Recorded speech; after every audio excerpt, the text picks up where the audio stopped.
Hello! Recently I've had some people reach out to me and ask about my process for doing basically skin correction or somewhat color correction, my process for it. So I'm just gonna share what I personally do at this moment in time. Currently I'm using Adobe products with some Red Giant plugins, but I'm also learning DaVinci. I personally think you can get similar results with both. I know a lot of people, a lot of like industry people think DaVinci is the way to go. Maybe. I think you can get similar results with both, but let's see what we got here. All right, so here we are in Adobe Premiere Pro CC 2019. I am working in version 13.0.2, build 38. So this is just like a template Premiere file that I like to use that has a lot of good stuff. So I guess let's just work our way down. So I just have a little widescreen bar that I can turn on and off. This is just a video limiter just to be safe that I usually just leave on just so that I don't clip anything. Bars and tone that generally is not super helpful, but sometimes you need that. This is just kind of a random adjustment layer for any additional things I want to throw on. And then here we kind of get into more useful stuff. So this is actually a really cool thing that I'll turn on in a second. So then these three layers, kind of these four layers, are all where basically all of the actual work goes. So I guess let's start from, so I shot this in S-Log2 on my A7S II, and so you need to move that from the log image into Rec 709. So that's what this adjustment layer does. You can see what that does to the scopes and everything. It corrects it from being the flat log image, brings it into like what it should be in 709. So then below that I do my color correction, and then above that do color grade. And then there's also this little add-on, I guess, that lets you know when you're at 18% gray, which is interesting. I don't know fully how accurate it is or like how it works specifically with S-Log2. So right now I'm just raising the exposure in Lumetri until this, what is supposed to be 18% card, turns green. That's basically how the layer works. It's like false color, which I'll turn on in a second. It tells you when you're at 18% gray, which is like the midway point of exposure, middle gray. So yeah, that's basically what that does. And I'm actually doing this on the 18% gray layer, which isn't super helpful. So you would do this on the color correction layer, which should just be for the clip you're working on. So I guess technically this whole thing is all the same clip, but like say these were two different clips, say this was a different shot entirely than this and it had different lighting and different things, I would have these separated on a like per setup basis basically. So whenever the lighting changes or whenever, you know, the shot in general changes, then you just have a different layer, have a different adjustment layer for that clip and do your individual color correction on there, and then you can just have the color grade on top of everything. So I guess let's move into this false color plugin, which I've actually had for a while, but as you will see when it comes up, I still have the trial version. It says used for evaluation purposes only. I don't know exactly what that means. I don't know if I pay for it, then I'm allowed to like show that I'm using it. I don't know how that works. The full version is at this website if you want to go check it out. It is a very cool plugin. I plan on paying for it at some point in the future, but for right now, it basically has what I use it for. I might want to do some more customized stuff in the future. You can like customize this little chart over here, and it has, I think right now it's on the red false color plugin basically, but it also has, I believe, Ari, Alexa, I believe it has Black Magic false color, Atomos false color. It has like basically Small HD. I believe it has like all the most popular false colors, but I think the like standard is red, which is what this is, I'm pretty sure. And you can't change it with the free version, but you can use all of them or set your own custom one if you pay for it. So I think it's a pretty cool little plugin, but I don't super need to like customize it right now, so I haven't. But anyway, so basically this is basically the exact same thing that this 18% gray layer does. So that is what that layer looks like, and then this is with false color. So then if you make the adjustment here, so basically according to this being the mid dull gray, technically you would want this to be green at the middle point, but it depends on the camera and everything. And it's kind of to taste. These other points also tell you various things. They all have their specific values. And then these are just colors. These colors match up with this vector scope. So like this is the skin line, but then as you'll see, there's red, magenta, blue, cyan, green, and yellow. If you make this little box around here, so this still has the conversion on it and everything.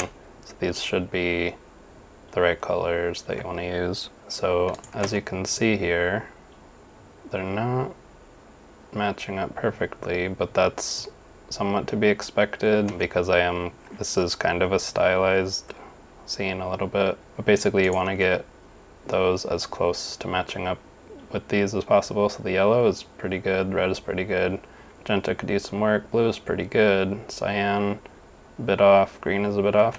So let's try to correct for that a little bit. Some initial things I like to use, since we're just doing this one clip, I'm just gonna throw this onto color grade, and it has frozen. All right, so Premiere just crashed, which is very normal. So let's move on. I'm just gonna turn color grade on and apply this red giant plugin that works really well on skin tones, but doesn't really help us with this specific problem. Let's go ahead and duplicate this and turn our mask off. So let's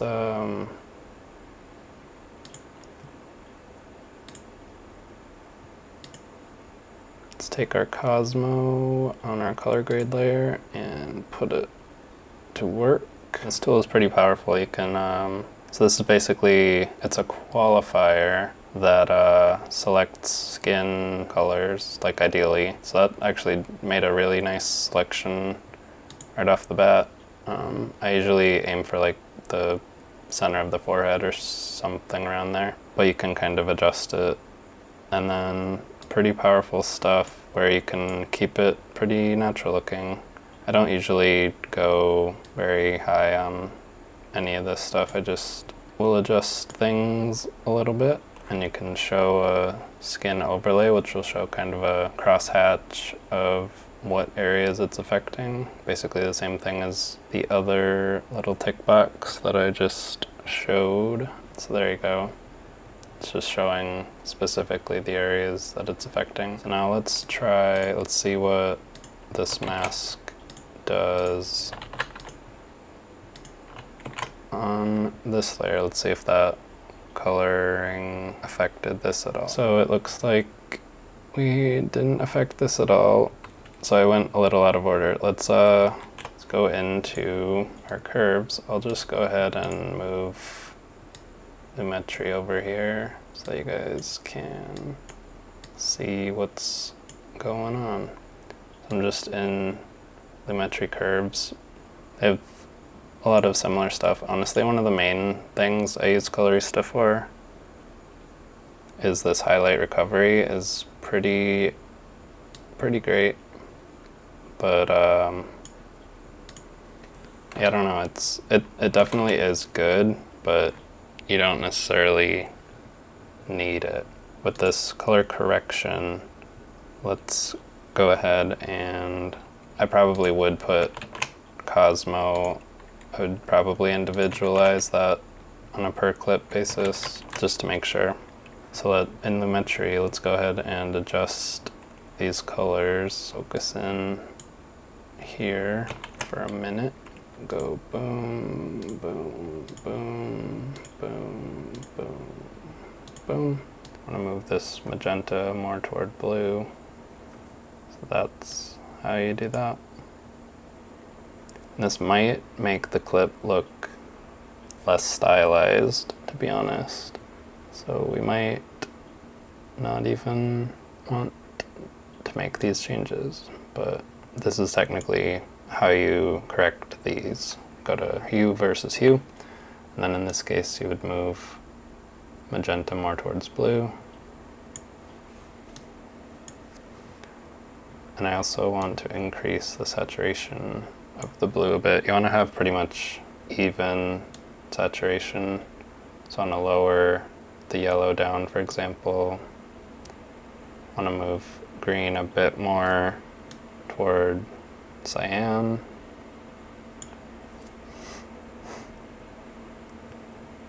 Move cyan a bit more toward green. So in general, this is how you want to do it, but I feel like this is like a lot of change for this scene. I feel like this scene was actually looking pretty good. So Luma is just brightness, basically. I don't think we really want to mess with this too much.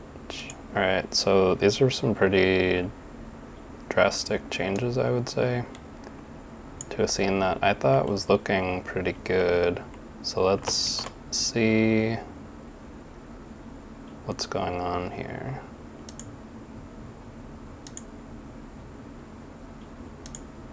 So this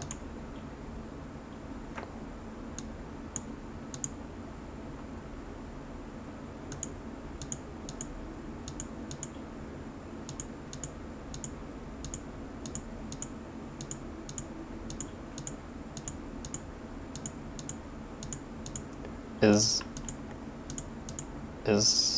changing the colors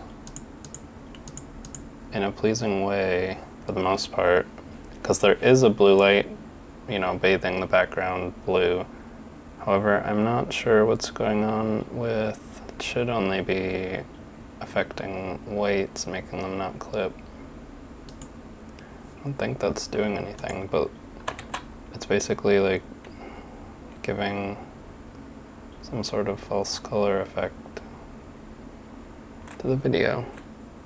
Maybe it's just the proxy.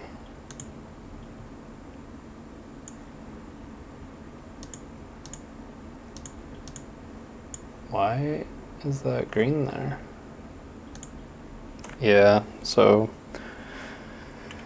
it's just, I suppose too much of a grade for S-Log2 is what the problem is. So technically that is the way to do it, but I guess S-Log2 can't handle that, which is not great. But that's what you get with an 8-bit camera.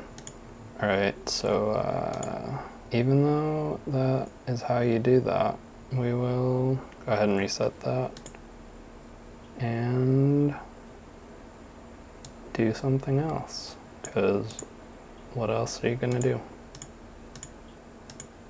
Let's get our skin up to a good level. So this is technically good. I feel like really anywhere in this range is fine. Maybe like half a stop. When you're not matching shots, at the end of the day, it's really just to taste. Obviously this is stylized.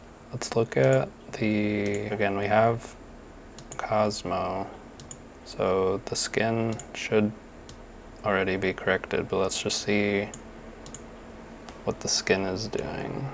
So that's like right on, which again is basically just Cosmo, and the skin is at right about 50, so that should be good for my skin tone.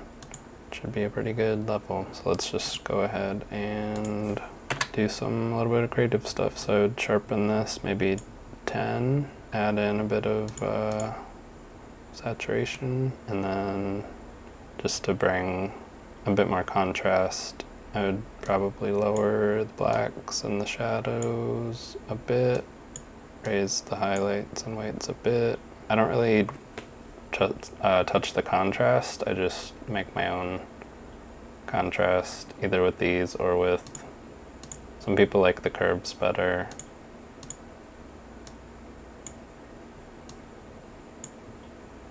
So that's a pretty intense grade, but the colors are still looking good. Nothing is like clipping how they were before when I technically corrected for that. I just want to make sure that our Cosmo is still, yeah, so saying our skin is right on the line, and then it's really just a matter of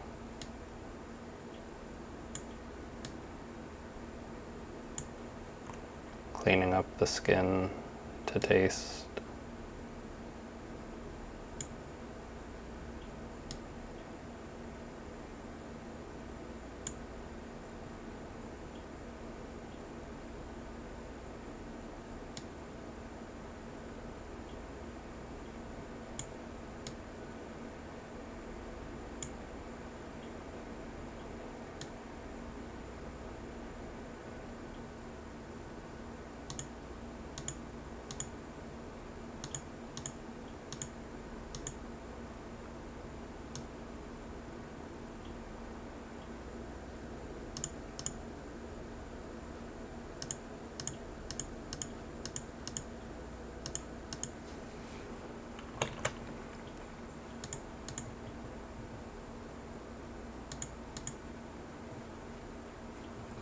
So that's basically my current skin correction method. I had some other examples, but this video is already long enough, so, and that's basically the same thing I would have done for these other clips. So maybe I'll